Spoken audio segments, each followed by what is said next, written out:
Xin kính chào toàn thể quý vị và các bạn. Sư Minh Tuệ là ai? Sư Minh Tuệ tên thật là Lê Anh Tú, sinh năm 1981 tại xã Kỳ Văn, huyện Kỳ Anh, tỉnh Hà Tĩnh, là con thứ hai trong một gia đình có 4 người con. Năm 1994, gia đình ông chuyển vào xã Ea Tô, huyện Iagrai, tỉnh Gia Lai để lập nghiệp. Từ nhỏ, ông được đánh giá là người hiền lành, hiếu thảo và có học lực khá. Sau khi hoàn thành chương trình phổ thông, ông tham gia nghĩa vụ quân sự 3 năm, rồi theo học tại trường trung cấp Lâm nghiệp Tây Nguyên, tọa lạc tại Gia Lai. Sau khi tốt nghiệp, ông làm việc cho một công ty đo đạc tư nhân ở Phú Yên, thường công tác tại Đắk Lắk. Trong thời gian này, ông bắt đầu ăn chay và tìm hiểu về giáo lý Phật Pháp, không có ý định lập gia đình. Năm 2015, ông quyết định xuất gia và được gia đình ủng hộ. Ông dự định theo học tại một tu viện ở thành phố Hồ Chí Minh và từ đó không liên lạc với gia đình. Từ năm 2017, ông bắt đầu thực hành khất thực, đi bộ qua nhiều tỉnh thành, đã 3 lần đi bộ từ Nam ra Bắc và ngược lại. Tuy nhiên, Giáo hội Phật giáo Việt Nam khẳng định ông Lê Anh Tú không phải là một tu sĩ Phật giáo thuộc giáo hội. Bản thân ông cũng thừa nhận mình không phải là một tu sĩ, chỉ là người tu học theo lời dạy của Đức Phật. Năm 2024, trong hành trình đi bộ lần thứ 4, việc nhiều người tập trung đi theo ông đã gây ảnh hưởng đến an ninh trật tự và dẫn đến một số sự cố đáng tiếc. Trước tình hình đó, ông đã tự nguyện dừng việc đi bộ khất thực. Các cơ quan chức năng đã hỗ trợ ông làm căn cước công dân để có giấy tờ tùy thân, đảm bảo quyền công dân theo quy định của pháp luật. Trong khoảng thời gian năm 2013 đến năm 2015, ông bắt đầu ăn chay, nghiên cứu Phật Pháp, từ bỏ đời sống hiện tại với gia đình. Năm 2015, quyết định xuất gia, nhưng không theo hệ thống Giáo hội Phật giáo Việt Nam, khởi đầu hành trình đi bộ hành. Từ năm 2017, ông Lê Anh Tú bắt đầu thực hành khất thực bằng cách đi bộ qua nhiều tỉnh thành. Ông đi chân đất, không mang tiền bạc, chỉ nhận thức ăn từ người cúng dường. Ban đầu, việc đi bộ khất thực của ông chưa được nhiều người biết đến. Những lần đi bộ hành qua các tỉnh, ông đã 3 lần đi bộ từ Nam ra Bắc và ngược lại. Hành trình thường kéo dài hàng tháng, đi qua nhiều tỉnh, thành miền Nam, miền Trung và miền Bắc. Trong quá trình đi, ông không cạo đầu, không mặc y phục của tu sĩ Phật giáo, chỉ mặc áo nâu sòng. Ông cũng không tự xưng mình là sư thầy, mà chỉ nhận mình là người tu học theo lời Phật dạy. Lần đi bộ thứ 4 năm 2024 và sự chú ý của dư luận. Từ đầu năm 2024, ông tiếp tục hành trình đi bộ khất thực. Lần này số lượng người theo ông tăng lên nhanh chóng, có lúc lên đến hàng trăm người. Họ quay video, phát trực tiếp trên mạng xã hội, tạo nên làn sóng tranh luận về ông và nhiều tranh cãi khác nhau, dẫn đến các vấn đề phát sinh. Do lượng người tu tập đông, hành trình ông gây ảnh hưởng đến an ninh trật tự tại nhiều địa phương. Một số người lợi dụng hình ảnh của ông để trục lợi hoặc gây nhiễu loạn thông tin trên mạng xã hội. Giáo hội Phật giáo Việt Nam khẳng định ông không phải là tu sĩ thuộc giáo hội. Trước tình hình phức tạp, vào tháng 3 năm 2024, ông Lê Anh Tú tự nguyện dừng hành trình đi bộ hành khất thực. Các cơ quan chức năng hỗ trợ ông làm căn cước công dân để có giấy tờ tùy thân. Sau đó ông tiếp tục chọn cuộc sống ẩn dật, không còn tiếp tục hành trình đi bộ. Câu chuyện về ông vẫn gây tranh cãi, tranh luận mạnh mẽ trên mạng xã hội. Một số người ủng hộ coi ông là người tu hành chân chính. Một số kẻ khác lo ngại về những hệ lụy từ việc đi bộ khất thực với số lượng người quá đông. Hành trình của ông Lê Anh Tú đã khép lại nhưng vẫn để lại nhiều dấu ấn trong dư luận. Bắt đầu từ tháng 12 năm 2024, với mục tiêu hành hương đến thánh tích Phật giáo tại Ấn Độ. Dưới đây là diễn biến chi tiết của hành trình này. Khởi hành từ Việt Nam và hành trình qua Lào. Ngày 12 tháng 12 năm 2024, ông Thích Minh Tuệ cùng đoàn khởi hành từ cửa khẩu Bờ Y, tỉnh Gia Lai, Việt Nam, tiến vào Lào. Trong khoảng 19 ngày, đoàn đi qua các tỉnh Atapeo, Sê-công, Champasak và thành phố Pak Se của Lào. Ngày 31 tháng 12 năm 2024, đoàn xuất cảnh khỏi Lào tại cửa khẩu Vang Tao và nhập cảnh vào Thái Lan qua cửa khẩu Trong Mẹc, tỉnh Ô Bôn. Khoảng 100 người dân địa phương và khoảng 20 YouTuber Việt Nam đã chào đón và theo đoàn. Đoàn dự kiến đi bộ khoảng 1.300 km trên đất Thái Lan trong vòng 2 tháng trước khi tiến vào Myanmar hướng đến Ấn Độ. Những phản ứng và hỗ trợ từ phía Thái Lan, đại diện văn phòng Phật giáo tỉnh Ô Bôn Sachatha cho biết không nhận được thông tin hay có sự phối hợp nào trước đó về chuyến đi của đoàn từ phía Việt Nam. Cảnh sát cửa khẩu Trong Mẹc xác nhận đoàn nhập cảnh hợp pháp và không có giao thiệp nào với phía Việt Nam về việc này. Sau khi hoàn thành hành trình tại Thái Lan, đoàn dự kiến tiếp tục qua Myanmar đến Ấn Độ, hành hương đến các thánh tích Phật giáo. Tuy nhiên, sau khi đến Thái Lan, qua Myanmar thì trục trặc. Vì lý do pháp lý nên một số sư nhỏ không thể đi được qua Myanmar, và do vậy đoàn đã xoay chuyển sang hướng đi Malaysia. Vâng, và đó chính là sư Minh Tuệ mà tôi vừa điểm qua. Có một nhà sư mà đã khiến không chỉ người Lương, Phật giáo, Thiên Chúa giáo mà cả những tín đồ Hồi giáo phải kính trọng. Một nhà sư mà gì? Dù đi đến bất cứ nơi đâu cũng có khá nhiều người chắp tay đảnh lễ cúng dường. Thậm chí có người còn từ bỏ cuộc sống đời thường đang ấm êm hạnh phúc bên chồng bên gia đình để theo con đường tu hành. Đây không phải là một câu chuyện được thêu dệt từ những nhà văn hay từ những cuốn tiểu thuyết nào, mà đây là một sự thật hiển nhiên. Đấy, sự thật hiển nhiên đã từng xảy ra xung quanh nhà sư, đó chính là sư Minh Tuệ, và đã từng xảy ra những năm trước tại Việt Nam, và rồi đã từng xảy ra tại Lào, tại Thái Lan, và hiện nay là Malaysia.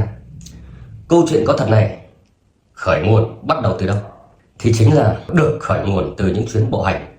Đấy, từ những chuyến bộ hành hành hương trên đất Việt 3 lần, hành hương trên đất Việt từ miền Nam ra Bắc, rồi từ Bắc trở về miền Nam 3 lần.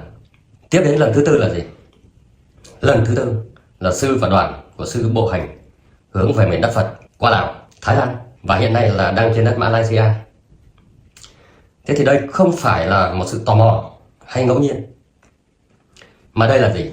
Là một niềm tin mãnh liệt, một niềm tin mãnh liệt vào đức tin, được thể hiện bằng sự giản dị khiêm nhường, bằng sự từ bi, bằng sự buông bỏ tất cả vật chất, tình cảm cá nhân, gia đình. Và thêm một điều bất ngờ đã xảy ra là gì? Tại Malaysia đã có 5 người phụ nữ rất xinh đẹp, 5 người phụ nữ Hồi giáo, tức là đạo Hồi đấy. 5 người phụ nữ này gốc là gốc Hoa, gốc Tàu, Trung Quốc, đã xin đi theo sư để gì? Để tu tập. Và điều ngạc nhiên hơn nữa là gì? Là họ đến đây không phải vì giao lưu hay bị cá nhân nào, tổ chức nào lôi kéo, mà họ đến đây chính là gì? Theo lời đề nghị từ những người chồng thân yêu của họ. Đấy, từ chính những người chồng của họ. Thế thì đây là một cái hiện tượng cực kỳ là kỳ lạ, rất kỳ lạ. Đấy, bởi lẽ gì? Việc một người tự nguyện tìm đến một đức tin khác là một điều vô cùng hiếm hoi và gì? Chưa từng xảy ra bao giờ từ cổ chí kim. Đấy, nhưng mà cái điều thực sự gây chấn động không chỉ dừng lại ở chỗ này, không chỉ dừng lại ở đó, mà khi tăng đoàn sư Minh Tuệ đi ngang qua các khu vực của người Hồi giáo, này, một điều không ai ngờ tới đã xảy ra. Thay vì tỏ ra dè chừng hay xa lánh, thì nhiều người Hồi giáo đã thể hiện một sự tôn trọng đặc biệt đối với sư và các vị tăng đoàn. Họ không hề phản đối trước sự xuất hiện của sư Minh Tuệ, mà họ còn thể hiện thái độ trân trọng. Có người lặng lẽ đứng nhìn, có người gật đầu chào, thậm chí có những người theo giáo phái khác, nhiều giáo phái khác đã chắp tay đảnh lễ như một cách thể hiện sự kính ngưỡng tuyệt đối đối với một bậc chân tu người Việt Nam. Đấy, thế thì đây là một việc vô cùng hiếm hoi, vô cùng hiếm hoi nha các bạn nhé. Bởi vì gì? Từ trước đến nay thì sự giao thoa văn hóa giữa các tôn giáo thường đi đôi những gì? Mâu thuẫn này, tranh cãi này, thậm chí là xung đột. Thế nhưng gì? Ở đây, trước sự hiện diện của sư Minh Tuệ thì tất cả những ranh giới đó đã lu mờ dần và biến mất hoàn toàn, nhường chỗ lại cho sự hòa hợp, kính trọng, yêu thương. Thế thì gì? Chuyện gì đang thực sự xảy ra? Điều gì ở sư Minh Tuệ khiến cho cả những người không cùng đức tin cũng phải kính trọng và dành sự tôn nghiêm đặc biệt? Thì đây có phải là một hiện tượng tôn giáo thuần túy không? Hay là một điều gì đó to lớn hơn, khủng khiếp hơn nữa? Một biểu tượng về sự hòa hợp giữa con người với con người, giữa tôn giáo này với tôn giáo khác, dù bất kỳ họ sinh ra và sinh sống ở đâu. Thì đây là một điều khủng khiếp, một điều tuyệt vời. Và nếu trong tương lai như thế thì các tôn giáo là sẽ hòa hợp với nhau, cùng thương yêu, cùng chia sẻ văn hóa với nhau. Đây là một điều tuyệt vời không các bạn? Vô cùng tuyệt vời, đã xóa được ngăn cách, đã xóa được những cái dấu ấn không tốt về nhau, đã xóa được những tranh cãi, xóa đi được những mâu thuẫn, xung đột để đi đến với nhau bằng một tình thương, yêu và kính trọng. Thì điều này có phải thế giới của chúng ta có phải tuyệt vời không bạn? Rồi, nếu tuyệt vời các bạn nào cho một like nào, chia sẻ nào, bình luận nào, chứng kiến nào. Rồi, like, chia sẻ. Rồi, cảm ơn các bạn đấy. Thế thì có lẽ câu trả lời nằm ở chỗ nào? Câu trả lời là nằm ở chính cách sống của sư Minh Tuệ. Đó là sự không phô trương, không ồn ào, không đánh bóng, không cố gắng lôi kéo ai, mà sư đơn giản chỉ là gì? Buông bỏ tiền tài địa vị, tình cảm cá nhân, buông bỏ tất cả. Sư chỉ đơn giản là đi bộ hành khất thực trên con đường của mình với một tư thế tâm tịnh. Khi một số người trong đoàn có ý định cản trở 5 cô gái Mã Lai đi theo sư, thì các bạn biết nhà sư phản ứng như thế nào? Sư phản ứng như thế nào? Rồi, sư rất nhẹ nhàng nói này: đây không phải là đây là đất nước của họ, đường là đường của họ, mình đi cản trở họ hay đuổi họ là không đúng, họ không đuổi mình thì thôi. Đấy, các bạn thấy không? Một câu nói đã thể hiện tinh thần khiêm nhường, sự từ bi đáng ngưỡng mộ, rất là đáng ngưỡng mộ. Chúng ta đang sống trong một thế giới điều mà khác nhau về sắc tộc, tôn giáo thường xảy ra mâu thuẫn bất đồng. Thế nhưng với sự xuất hiện của sư Minh Tuệ, câu chuyện của sư Minh Tuệ lại là một minh chứng cho thấy rằng một người thực hành đúng với đạo lý, một người thực hành đúng nghĩa chân tu theo Phật pháp thì họ đã vượt qua mọi ranh giới sắc tộc và tôn giáo. Họ đã chạm đến trái tim của mọi người. Và đó chính là sư Minh Tuệ. Sư Minh Tuệ không phải là một người duy nhất sống một cuộc đời giản dị, không phải là một người duy nhất tu hành đầu đà, nhưng sư chân thật, lòng từ bi và việc buông bỏ hết tất cả tham sân si đã tạo nên một sức hút đặc biệt, một sức hút khủng khiếp mà khiến ngay cả những người ngoại đạo cũng phải cúi mình đảnh lễ. Tuy nhiên, câu chuyện này cũng đã xảy ra, câu chuyện này đã đặt ra câu hỏi, đó là gì? Liệu sự nổi tiếng ngày càng tăng của sư thầy có ảnh hưởng đến con đường tu tập không? Con đường khổ hạnh mà sư đã lựa chọn ngay từ ban đầu. Khi ngày càng có nhiều người tìm đến sư, sự nổi tiếng của sư ngày càng lan rộng trên các trang mạng xã hội, liệu sư có giữ vững được tâm nguyện ban đầu, hay chỉ là một cơn sốt tâm linh nhất thời rồi bị cuốn vào sự nổi tiếng, một cơn lốc truyền thông làm xói mòn tâm nguyện và đức tin theo năm tháng?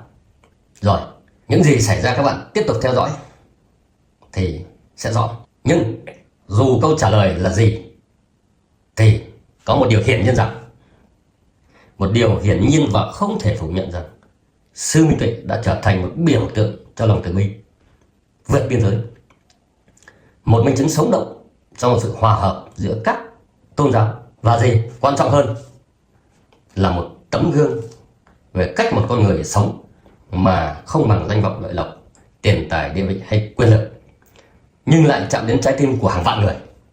Đấy, chạm đến trái tim của hàng vạn người.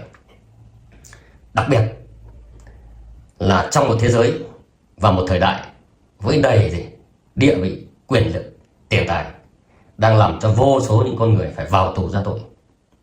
Đang trong lúc đó thì xuất hiện một sư Minh Tuệ, sức ảnh hưởng đáng kinh ngạc của sư Minh Tuệ là một hiện tượng tâm linh đáng để suy ngẫm, vô cùng đáng để chúng ta phải suy nghĩ. Rồi, các bạn cho một like nào, bình luận nào, chia sẻ nào. Tiếp theo là sự xuất hiện của sư Minh Tuệ không chỉ thu hút sự chú ý trong nước, mà còn tạo nên một làn sóng quan tâm ở rất nhiều quốc gia.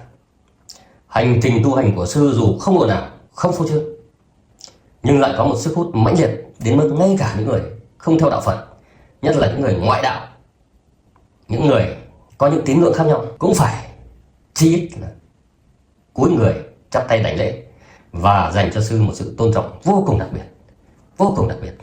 Trong xã hội hiện tại, nơi mà tôn giáo đôi khi trở thành rào cản của một số quốc gia giữa con người với con người, sự tôn kính mà những người Hồi giáo dành cho sư Minh Tuệ là một điều vô cùng đặc biệt hiếm hoi.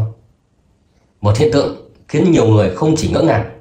Câu chuyện 5 cô gái gốc Hoa xin đi theo sư Minh Tuệ, 5 cô gái người Hồi giáo này là một minh chứng không thể chối cãi về sức hút tâm linh, một sức hút tâm linh đặc biệt của sư.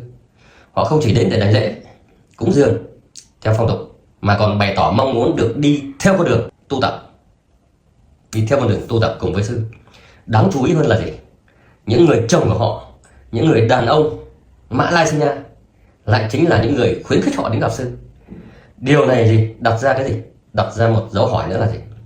Là làm thế nào mà một nhà sư Phật giáo đến từ Việt Nam lại có thể khiến những người mà còn bất ngờ không cùng quốc tịch, trước câu chuyện, không cùng nền văn hóa, không cùng tín ngưỡng lại sẵn sàng từ bỏ cuộc sống bình yên của mình để đi theo? Phải chăng đó là vì sư Minh Tuệ không chỉ đơn thuần là một nhà sư, mà đã trở thành một biểu tượng của sự an lạc, từ bi và thanh tịnh? Khi có thành viên trong đoàn có ý định cản trở những cô gái này đi theo, phản ứng của sư là gì? Những cái phản ứng càng làm nổi bật về phẩm chất cử chỉ của ông. Thay vì tỏ thái độ phản đối, sư nhẹ nhàng nói đây là nước của họ, đường của họ, họ không đuổi mình thì thôi, mình cản trở họ hay đuổi họ là không đúng. Câu nói này phản ánh sự khiêm nhường, tôn trọng lẫn nhau đối với tự do của người khác. Đối với sư thì việc ai đi theo không phải là vấn đề đáng ngại, không phải là vấn đề quan trọng, mà quan trọng là họ đi theo vì sự chân thành, hay là vì sự ảnh hưởng của một nguyên nhân nào, của một cá nhân nào, của một tổ chức nào. Như đã nói ở trên, trong quá khứ mối quan hệ giữa các tôn giáo đôi khi không tránh khỏi sự xung đột, nhưng trong hành trình của sư Minh Tuệ thì người ta lại chứng kiến một điều là gì? Hoàn toàn ngược lại, của những người tôn giáo này với tôn giáo kia, của đức tin này với đức tin kia, tín ngưỡng này với tín ngưỡng khác, giữa những người Hồi giáo Malaysia với thầy Thích Minh Tuệ. Khi tăng đoàn đi qua các khu vực của người Hồi giáo, không ai phản đối, không một ai phản đối, không một ai ngăn lại, mà trái lại nhiều người lại lặng lẽ thể hiện sự tôn trọng. Đấy, thì họ chắp tay đảnh lễ. Cử chỉ này chỉ phổ biến ở một số quốc gia Phật giáo. Trong văn hóa phong tục Á Đông, điều này chứng tỏ gì? Điều này chứng tỏ rằng dù tôn giáo khác biệt, những giá trị của lòng từ bi và sự chân thật trong một con người vẫn luôn được ngưỡng mộ, được mọi người ngưỡng mộ, mọi tôn giáo ngưỡng mộ, mọi quốc gia ngưỡng mộ. Và điều gì khiến sư Minh Tuệ vượt qua rào cản về tôn giáo để đến được sự kính trọng và ngưỡng mộ đến từ các đức tin khác? Thì đó chính là không tham sân si, không phô trương, không tìm cách thu hút người khác, không địa vị, không tiền tài, không cá nhân. Sư đơn giản chỉ là đi trên con đường tu tập của mình. Sự khiêm nhường, từ bi ấy đã tạo ra gì? Một sức hút đó, một sức hút mãnh liệt đó, như là một ma lực, một thần lực, một thánh lực, một sự lan tỏa tự nhiên, không cần phải quảng bá nào hết. Một câu hỏi nữa được đặt ra là liệu sự nổi tiếng của sư có làm đến quá trình tu tập theo ý nguyện ban đầu của sư, hay chỉ là một cơn sốt tâm linh nhất thời, rồi theo làn sóng thăng hoa đến từ truyền thông, khi ảnh hưởng của uy tín của sư ngày càng lan rộng. Nhưng dù sao thì có một thực tế nữa không thể phủ nhận rằng, đó là gì? Từ xưa đến nay, rất nhiều nhân vật tâm linh đã vô tình trở thành những hiện tượng mạng và dần dần mất dần đi bản chất tu hành chân chính. Nhưng dù câu trả lời là gì thì sư Minh Tuệ có một thái độ thản nhiên, không tìm cách né tránh, không cố ý lôi kéo người khác. Điều này khiến người ta tin rằng dù có được bao nhiêu người ca ngợi, sư vẫn tiếp tục con đường tu tập của mình, không danh lợi, không của cải, không quyền chức, chỉ thầm lặng với bình bát và y phục nhặt từ những miếng vải rách, nhặt từ ngoài đường hay nghĩa địa rồi khâu lại mà thôi. Y phục của sư chỉ vậy mà thôi. Và rồi sư vẫn tiếp tục bộ hành với con đường tu tập của mình, mặc cho dư luận thả sức mây mưa. Câu chuyện về sư Minh Tuệ giờ đây không còn là câu chuyện của một cá nhân, không còn là câu chuyện của một quốc gia, không còn là câu chuyện của một đức tin, mà nó là một câu chuyện minh chứng cho sự hòa hợp giữa con người với con người, giữa tôn giáo với tôn giáo. Thưa các bạn, không phải những bài viết hay, những bài giảng về đạo lý của một số học giả, mà vấn đề ở đây là cách sống chân thực, giản dị, đức độ sẽ nhấn chìm hàng ngàn vạn những lời nói suông, những lời nói suông không cánh. Và đây chính là lối sống giản dị khiêm nhường, không tham, không sân, không si, không tiền, không bạc, không địa vị, không cá nhân. Những điều này đã thức tỉnh hàng vạn trái tim, lay động hàng ngàn người. Câu chuyện của sư Minh Tuệ thì giờ không chỉ là một hành trình cá nhân, mà nó còn là một sức hút vượt qua ranh giới quốc gia và tôn giáo. Trong một thế giới mà tôn giáo vẫn còn nhiều bất đồng, thì những người Hồi giáo, Công giáo và những người không cùng tôn giáo cũng đều dành cho sư một sự tôn kính. Đó chính là minh chứng cho sự giản dị, lòng từ bi, đức hạnh của sư. Hành động chắp tay đảnh lễ của những tín đồ Hồi giáo không cùng quốc gia với một thái độ tôn trọng của người Hồi giáo khi tăng đoàn đi qua, hay việc 5 cô gái Malaysia gốc Tàu xin đi theo sư, có phải là một sự ngẫu nhiên hay là gì? Nó phản ánh một quy luật sâu sắc khi một người thực hành đạo chân chính, đó là họ không cần thuyết phục hay lôi kéo. Đấy, không cần thuyết phục hay lôi kéo ai cả, nhưng họ vẫn trở thành một nguồn cảm hứng vô tận cho khá nhiều người xung quanh. Sự kính trọng mà nhiều người dành cho sư không đến từ sách vở hay những bài thuyết trình của những bậc học giả, mà đến từ gì? Đến từ lối sống buông bỏ của sư. Một lối sống mà Đức Phật đã từng chỉ ra cho nhân loại hàng nghìn năm về trước. Một lối sống rộng lượng, từ bỏ tham sân si. Một lối sống bình giản khiêm nhường.